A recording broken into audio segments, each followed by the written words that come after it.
கந்தன் காலடியை வணங்கினாள்.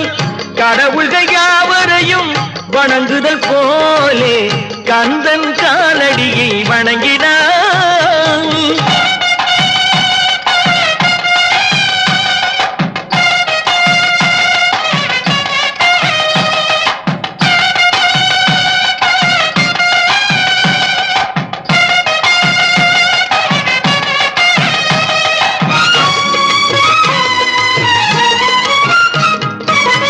தந்தை பரமனுக்கு சிவகுருநாதன், தாயார் பார்வதியின் சக்திதானே வேலன், சிவசக்திதானே வேலன்.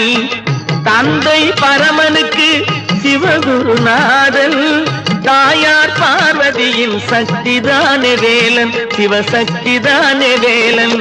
அண்ணனவன் கணேசன், கண்ணனவன் தாய்.